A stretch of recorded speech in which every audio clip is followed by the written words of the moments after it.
Hello students, कैसे हैं आप लोग।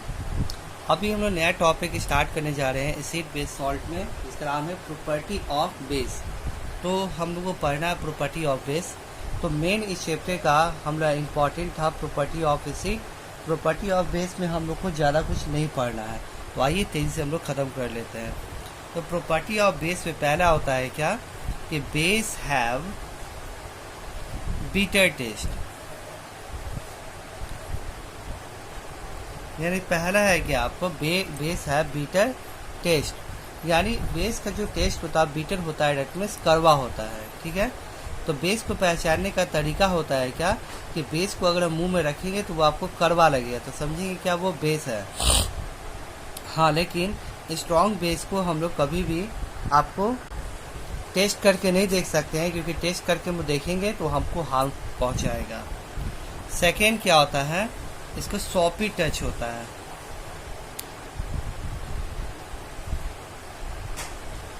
सॉपी टच होता है यानी बहुत ज़्यादा चिकना होता है। ठीक है, तो बेस होता है बीटर टेस्ट होता है, सॉपी टच होता है।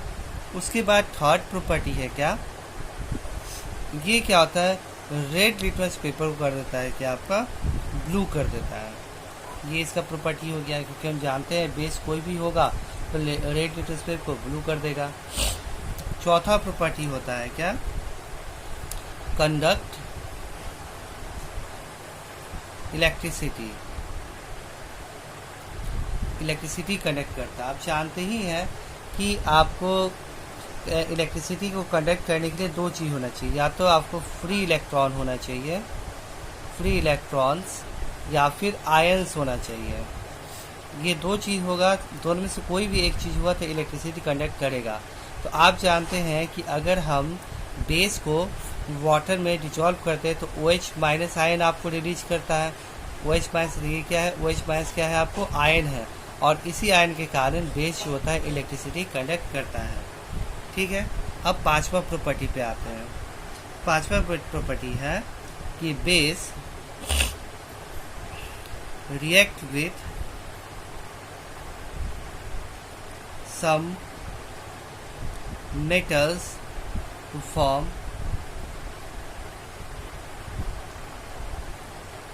Hydrogen gas.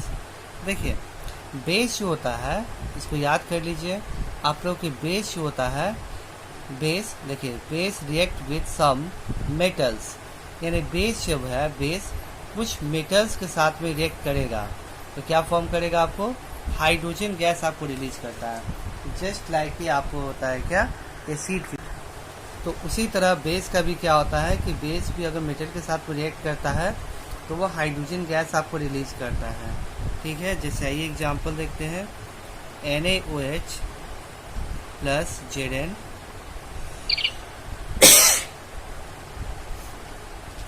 Na2 ZnO2 plus H2 यानी ये क्या है, आपका स्ट्रॉन्ग बेस है, सोडियम हाइड्रोक्साइड, ये स्ट्रॉन्ग बेस है, और Zn क्या है, आपका मेटल है। तो देखिए, स्ट्रॉन्ग बेस है, आपको ये आपका स्ट्रॉन्ग बेस है, इस स्ट्रॉन्ग बेस के साथ ये मेटल रिएक्ट कर रहा है, तो देखिए ये क्या हो गया, आपको सॉल्ट, और ये क्या हो गया, हाइड्रोजन गैस, ये फॉर्म कर रहा है। ठीक है, यानी क्या होता है कि आपको ये मेटल के साथ में जब बेस रिएक्ट करता है तो आपको सॉल्ट और हाइड्रोजन गैस फॉर्म करता है। और यहाँ जो मेटल है, मेटल बेस के साथ जो रिएक्ट करता है, तो यहाँ पे कौन सा आयन इसके ऊपर आएगा, आयन। जनरली आप जानते हैं कि मेटल्स के ऊपर में पॉजिटिव आयन आता है, लेकिन अगर मेटल बेस के साथ में रिएक्ट करता है तो उसके ऊपर आता है निगेटिव आयन। जैसे कि यहाँ पे Zn है, यहाँ पे आता है कौन सा आयन आ रहा है, इसके ऊपर में निगेटिव आयन आ रहा है। इस बात को याद रखिएगा। सोडियम हाइड्रोक्साइड जब जिंक से रिएक्ट करता है तो सोडियम Na2 ZnO2, ठीक है, ये फॉर्म करेगा, एंड सोडियम जिंकनोएट ये फॉर्म करेगा, और उसके बाद हाइड्रोजन गैस आपको रिलीज करेगा। और ये जो आपको Zn यहाँ पे आएगा इस साल्ट में, वो क्या होगा, उसका आयन क्या होगा, नेगेटिव। जनरली मेटल्स के ऊपर पॉजिटिव आयन होता है, लेकिन इस केस में क्या आता है, आपको नेगेटिव आयन आता है। ठीक है, और एक बात को ये भी ध्यान रखिएगा कि सारा मेटल बेस जो होता है के साथ में मेटल रिएक्ट नहीं करता है। एसिड में कुछ मेटल्स को छोड़ के मैक्सिमम मेटल्स जो होता है वो एसिड के साथ में रिएक्ट करता था, लेकिन बेस में प्रॉब्लम होता है कि बेस में सारा मेटल्स जो होता है एसिड के साथ में बेस के साथ में रिएक्ट नहीं करता है। ठीक है, आइए अब पांचवा प्रॉपर्टी, छठा प्रॉपर्टी देखते हैं। 6 है जो कि आप पहले भी पढ़े हैं। बेस जब रिएक्ट करता है किसके साथ में, बेस रिएक्ट विथ एसिड, तो क्या होगा, जब बेस एसिड के साथ में रिएक्ट करेगा क्या होगा, तो देखिए जब बेस जो होगा बेस एसिड के साथ में रिएक्ट करे, ठीक है, तो क्या फॉर्म करेगा, सॉल्ट प्लस वाटर, ये रिलीज करता है, सॉल्ट और वाटर रिलीज करता है। यानी कहने का मतलब है क्या कि यदि बेस एसिड के साथ रिएक्ट करे या फिर एसिड बेस के साथ रिएक्ट करे, बात करने का सेम ही होता है, तो सॉल्ट और साथ में हाइड्रोजन, ये वाटर जो होता है वो आपको रिलीज करेगा, सॉल्ट और वाटर रिलीज करेगा। और इस तरह के रिएक्शन को हम बोलते हैं क्या, न्यूट्रलाइजेशन रिएक्शन बोलते हैं। ठीक है ना, इस तरह के रिएक्शन को हम बोलते हैं क्या, न्यूट्रलाइजेशन रिएक्शन।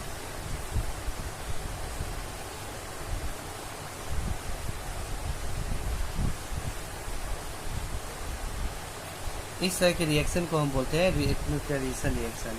आखिर न्यूट्रलाइजेशन रिएक्शन इसको हम क्यों बोलते हैं, इसको आखिर हम न्यूट्रलाइजेशन रिएक्शन क्यों बोलते हैं, तो सिंपली बात है, आपको एसिड बेस जो होता है एसिड के साथ रिएक्ट कर रहा है तो फॉर्म कर रहा है सॉल्ट एंड वाटर।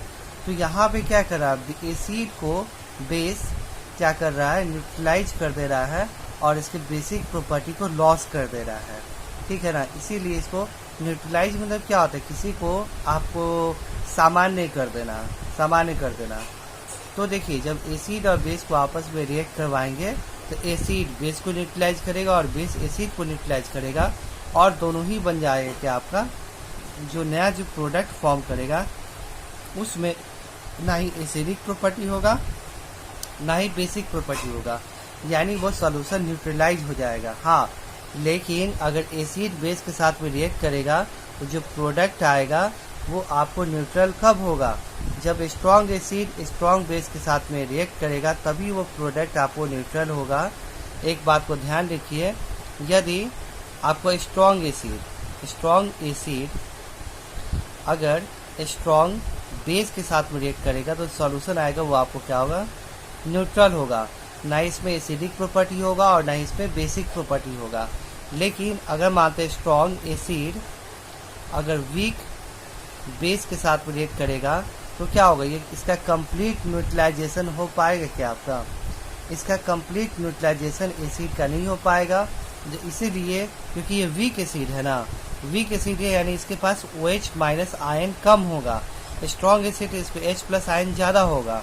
तो देखिए यहाँ पे क्या होता है, जब एसिड और बेस आपस में रिएक्ट होता है तो क्या होता है, OH माइनस आयन और H प्लस आयन ये दोनों आपस में कंबाइन होकर के क्या फॉर्म कर देता है, वाटर फॉर्म कर देता है।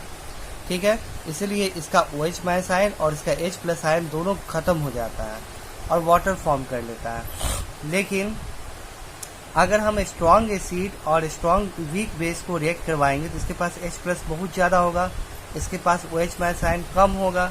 जब ये दोनों रिएक्ट करेगा तो फिर भी जितना OH माइनस आयन होगा उससे ज़्यादा H प्लस आयन होगा, तो सब पूरे ये OH minus ion H plus ion को पूरे तरह से न्यूट्रलाइज नहीं कर पाएगा, तो रिजल्ट में H प्लस आयन बच जाएगा और H प्लस आयन जो बचता है वो किस प्रॉपर्टी का होता है, एसिडिक।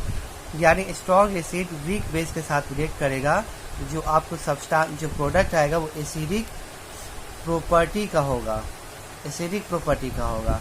वही बात है जब आपका वीक एसिड हो,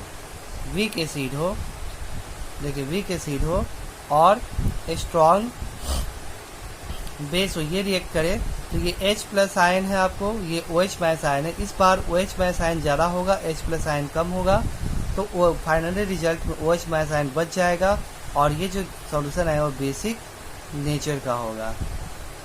तो समझ में आ गया होगा, ये सारा ही न्यूट्रलाइजेशन रिएक्शन है। लेकिन न्यूट्रलाइजेशन रिएक्शन में किसे बोलते हैं, जब एसिड और बेस आपस में रिएक्ट करता है तो उसको बोलते हैं क्या, न्यूट्रलाइजेशन रिएक्शन बोलते हैं। और कंप्लीट न्यूट्रलाइजेशन रिएक्शन कब होता है, जब स्ट्रॉन्ग एसिड और स्ट्रॉन्ग बेस आपस में रिएक्ट करते हैं तो कंप्लीट न्यूट्रलाइजेशन रिएक्शन होता है। और वहाँ पर जो सब्सटेंस बनता है वो न्यूट्रल होता है, ठीक है, न्यूट्रल आपको होता है, क्योंकि वहाँ पे इसका H+ और इसका OH- है, दोनों एक दूसरे को कन्वर्ट करके वाटर में कन्वर्ट कर देता है। लेकिन अगर स्ट्रॉन्ग एसिड और वीक बेस रिएक्ट करेगा तो H+ आयन जो इसमें एक्स्ट्रा रह जाएगा, और या फिर अगर वीक एसिड और स्ट्रॉन्ग बेस है तब OH- आयन आपको रह जाएगा। और इस तरह के रिएक्शन को न्यूट्रलाइजेशन रिएक्शन बोलते हैं। ये हमारा छठा प्रॉपर्टी हो गया कि जब भी एसिड बेस एसिड के साथ मिलकर सॉल्ट और वाटर फॉर्म करेगा। आइए अब सातवां प्रॉपर्टी हम लोग देखते हैं। हाँ देखिए, अब सातवां प्रॉपर्टी है base react with non-metal oxide to form salt and water। देखिए अब क्या है, सातवां प्रॉपर्टी बोल रहा है क्या कि बेस जब रिएक्ट करेगा नॉन मेटल ऑक्साइड के साथ में तब ये सॉल्ट और वाटर रिलीज करेगा, सॉल्ट फॉर्म करेगा और वाटर रिलीज करेगा, ठीक है। तो जब आपको क्या होगा कि नॉन मेटल ऑक्साइड बेस के साथ में रिएक्ट करेगा तो सॉल्ट और वाटर आपको रिलीज करेगा। देखिए इसका एक एग्जांपल लेते हैं, CaOH2। आप जानते हैं कैल्शियम हाइड्रोक्साइड ये किस नेचर का होता है, आपका बेसिक नेचर का होता है, ये बेस होता है आपका, क्योंकि यहाँ पे OH प्रेजेंट है। और इसको रिएक्ट करेंगे कार्बन डाइऑक्साइड को।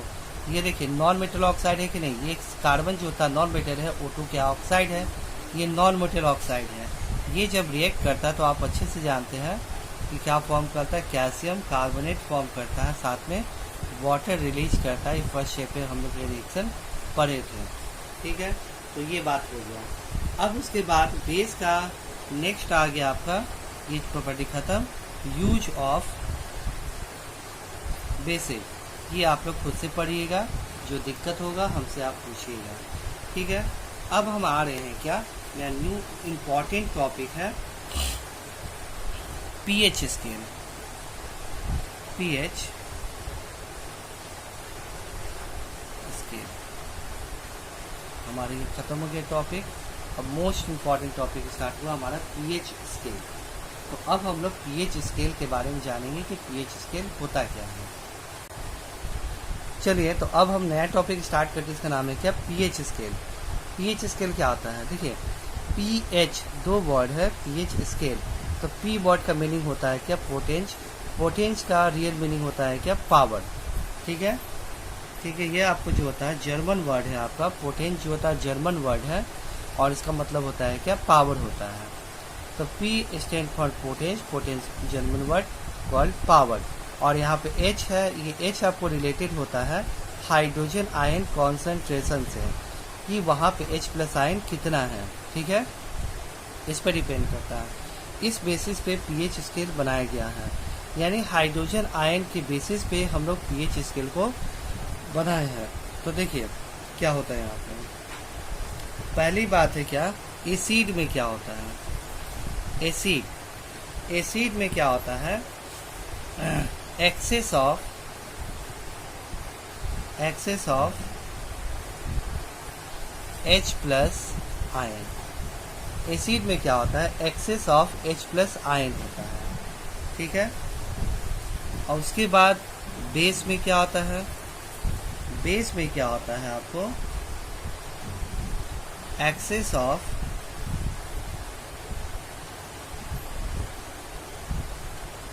Hydroxide ion, that means OH- ion, ये आपको होता है बेस में, ठीक है।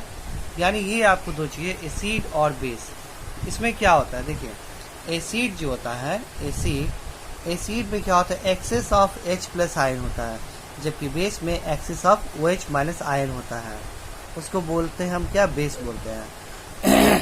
तो अब बोलिए सर कि क्या ये कोई भी सॉल्यूशन है वो एसिडिक है, तो क्या उसके पास में OH माइनस आयन होगा कि नहीं होगा। ध्यान सुनिए, जो क्वेश्चन हम बोल रहे हैं, ये सॉल्यूशन है, ये आपका एसिडिक है, तो क्या इसके पास में, ये सॉल्यूशन के पास में क्या OH माइनस आयन होगा। ठीक है, तो आंसर आपका क्या होगा। तो फिर से सुनिए क्वेश्चन मेरा, यदि कोई सॉल्यूशन एसिडिक है तो क्या उसके पास में OH माइनस आयन होगा, तो आंसर है यस, उसके पास भी एसिडिक सॉल्यूशन के पास भी OH माइनस आयन होगा। लेकिन इस बात को याद रखिएगा, आपको जितना आपको इसमें, अगर मान लेते हैं, सपोज एग्जांपल लेते हैं, अगर 10 को OH माइनस आयन हो तो इसमें कितना हो, कम से कम 20 जो होता है H प्लस आयन होना चाहिए। यानी अगर कोई एसिडिक सॉल्यूशन है उसमें ज़रूरी नहीं कि सिर्फ आपको H प्लस आयन हो, उसमें आपको OH माइनस आयन भी होगा। लेकिन ये बात है कि OH माइनस आयन आपको H प्लस आयन के कंपेयर में कम होगा। H plus ion acidic solution तो वहाँ पे H प्लस आयन ज़्यादा होगा और OH माइनस आयन कम होगा। ठीक है, अब बात करते हैं हम क्या, बेस में। बेस में आप जानते हैं कि OH माइनस आयन होता है, तो ठीक है, ये बेस है, इसमें OH माइनस आयन है। फिर से हम पूछेंगे कि क्या इस बेस, ये बेस जो होता है H प्लस आयन अपने अंदर में कंटेन करता है या नहीं करता है।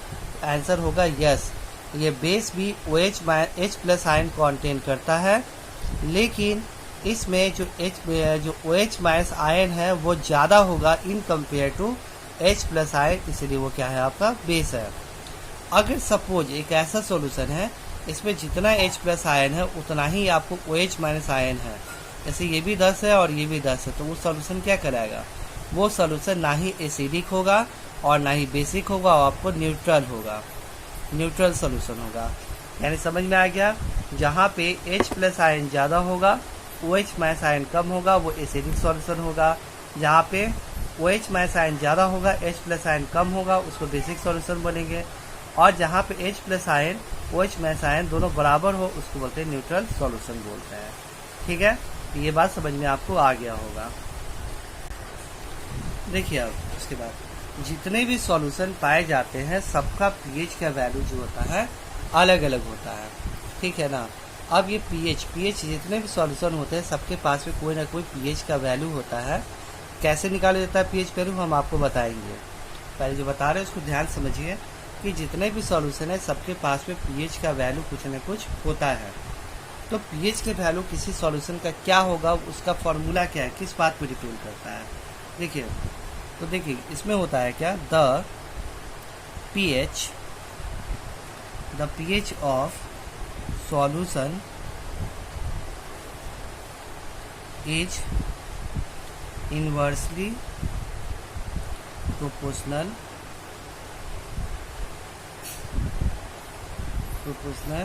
to the concentration of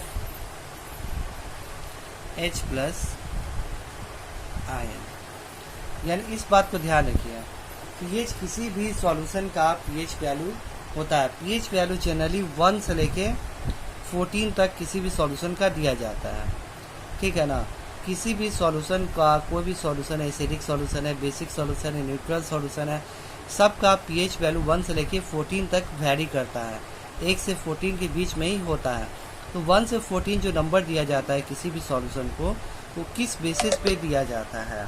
ठीक है ना, ये क्वेश्चन है कि 1 से लेके 14 किसी भी सॉल्यूशन को दिया जाता है किस बेसिस पे, तो हाइड्रोजन आयन के कॉन्सेंट्रेशन पे।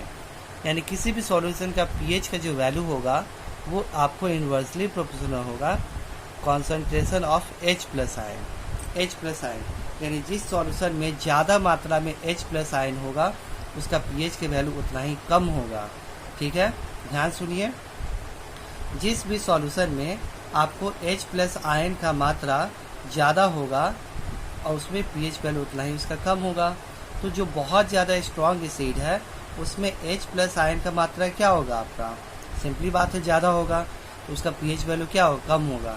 इसीलिए जितना भी एसिड है सबका जो स्ट्रॉन्ग एसिड है उसका पीएच वैल्यू बहुत कम होता है। ठीक है, अब उसके बाद बात करते हैं क्या, कॉन्सेंट्रेशन ऑफ H+ आयन के हिसाब से बेस में। अगर बहुत कोई स्ट्रॉन्ग बेस है तो उसमें H+ आयन क्या बहुत कम है, ना के बराबर है, तो और H+ आयन उसका ना के बराबर होगा तो उसका पीएच वैल्यू क्या होगा, बहुत ज़्यादा होगा। आपको तो ये बात समझ जाइए कि जिस सॉल्यूशन में जितना ज़्यादा H+ आयन होगा वो सॉल्यूशन का पीएच वैल्यू उतना ही कम होगा, और जिस सॉल्यूशन में जितना कम H+ आयन होगा उस सॉल्यूशन का पीएच वैल्यू उतना ही आपका ज़्यादा होगा। ठीक है, इसीलिए बेस का हमेशा पीएच वैल्यू बहुत ज़्यादा होता है जबकि एसिड का पीएच वैल्यू बहुत कम होता है। ठीक है, तो आइए हम देखते हैं क्या, जैसे कि तीन सॉल्यूशन होता है, 3 टाइप का। पहले हम बात करते हैं न्यूट्रल सब्सटेंस का। न्यूट्रल सब्सटेंस जो होता है जिसमें जितना H+ आयन उसके पास होता है उतना ही इसके पास में क्या होता है, आपका OH- आयन होता है। इसीलिए ये ना ही एसिडिक होता है और ना ही बेसिक होता है। इस तरह के सब्सटेंस को बोलते हैं न्यूट्रल सब्सटेंस। इस तरह के सब्सटेंस को न्यूट्रल सब्सटेंस बोलते हैं और इसका पीएच का वैल्यू एग्जैक्ट 7 होता है। ठीक है, तो आपको कोई भी न्यूट्रल सब्सटेंस है उसका पीएच का वैल्यू क्या होता है, एग्जैक्ट आपको 7 होता है। वो ना ही आपका एसिडिक होता है और ना ही आपका बेसिक होता है। फॉर एग्जांपल वाटर, हमारा H2O वाटर जो हम लोग पीते हैं वो क्या है, न्यूट्रल सब्सटेंस है, ना ही वो आपका एसिडिक है और ना ही वो आपका बेसिक है। ठीक है, उसके बाद फिर हो गया क्या, सोडियम क्लोराइड NaCl, ये भी क्या है आपका, ये भी आपका न्यूट्रल सॉल्यूशन हो गया। ठीक है, तो वैसा कोई भी सॉल्यूशन जो कि ना ही एसिडिक हो ना ही बेसिक हो इसको बोलते हैं न्यूट्रल सॉल्यूशन। और कोई भी न्यूट्रल सॉल्यूशन का पीएच का वैल्यू क्या होता है, 7, एकदम याद कर लीजिए। तो हम पूछेंगे वाटर का पीएच वैल्यू क्या होता है, 7। सोडियम का NaCl का क्या होता है आपका, आप बोलिए क्या, 7। सोडियम क्लोराइड का भी 7 होगा। आइए अब हम बात करते हैं सेकेंड है बेस का। बेसेज का क्या होगा, तो देखिए बेस का जो पीएच वैल्यू होता है, पीएच का वैल्यू होता है वो आपको क्या होता है, 7 से आपको जो होता है बड़ा होगा। ठीक है ना, 7 से बड़ा होगा यानी मोर देन 7 होता है। देखिए मोर देन 7 पे एक लिमिट है, कहाँ तक आपको, तो मोर देन 7 अप टू 14 तक होता है। ठीक है ना, अप टू 14 दैट मीन्स 14 तक होता है।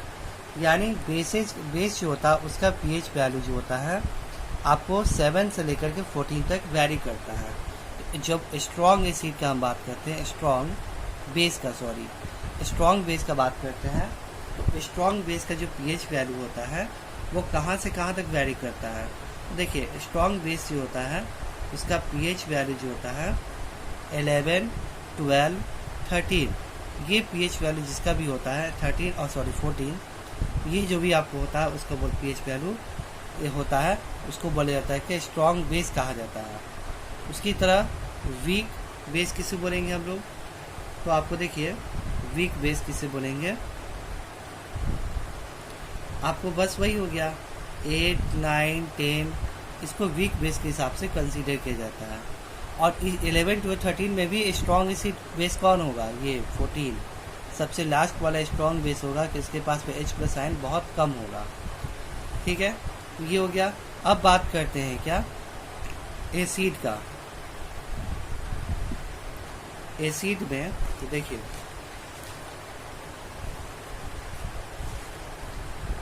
एसिड का बात करते हैं तो एसिड जो होता है इसका पीएच वैल्यू जो होता है लेस देन 7। एसिड का जो पीएच वैल्यू होता है वो आपको लेस देन 7 होता है, कहाँ तक, अप टू 0 से, यानी 7 से डिक्रीज करते करते आपको 0 तक जाता है। ठीक है, अब स्ट्रॉन्ग एसिड किसे बोलते हैं, स्ट्रॉन्ग एसिड किसे बोलेंगे हम लोग, इसका पीएच वैल्यू 0, 1, 2, 3, ये होगा तो इसको बोलते हैं स्ट्रॉन्ग एसिड। और वीक एसिड किसे बोलेंगे? वीक एसिड, इसका पीएच वैल्यू आपको क्या होगा 4, 5, 6 ये होगा तो इसको बोलेंगे वीक एसिड बोलेंगे। ठीक है, तो आज के लिए क्लास में बस इतना ही। अब अगले क्लास में पीएच के बारे में और जानेंगे, पीएच का यूज क्या होता है डेली लाइफ में उसके बारे में जानेंगे। और उसके बाद लास्ट टॉपिक हम इम्पॉर्टेंट टॉपिक पहुँचेंगे, उसका नाम है सॉल्ट, और हमारा चैप्टर एंड हो जाएगा। तो हमको लगता है 2 वीडियो और बनाना पड़ेगा, चैप्टर हमारा एंड हो जाएगा। सॉल्ट में ज़्यादा आपको देखने में लंबा लगता है लेकिन लंबा ज़्यादा है नहीं। Okay, thank you.